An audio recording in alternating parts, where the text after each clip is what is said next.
छत्रपती संभाजीनगरच्या पैठण शहरामध्ये जायकवाडी धरणाचं पाणी शिरलं, नागरिकांना सतर्क राहण्याचं आवाहन।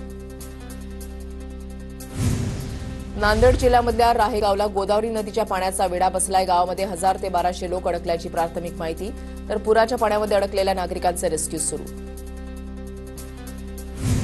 नाशिकच्या गंगापूर धरणातून पाण्याचा विसर्ग वाढवला, 9828 क्युसेकनं पाण्याचा विसर्ग, तर नांदूर मध्यमेश्वर धरणातून 69,000 क्युसेक वेगानं जायकवाडीच्या दिशेनं पाण्याचा विसर्ग सुरू।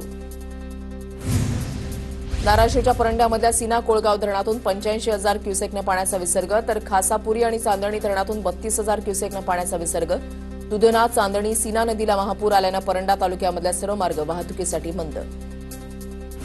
मुंबई, ठाणे, पुणे, नाशिक, पालघर, रायगडला आज पावसाचा ऑरेंज अलर्ट, तर नंदुरबार, धुळे, छत्रपती संभाजीनगर, अहिल्यानगर, सातारा, रत्नागिरी, कोल्हापूर, सिंधुदुर्गमध्ये येलो अलर्ट जारी, हवामान खात्याची माहिती। छत्रपती संभाजीनगर आणि पालघरमधील शाळांना सुट्टी जाहीर, आज मुसळधार पावसाचा इशारा, खबरदारी म्हणून शाळांना सुट्टी जाहीर।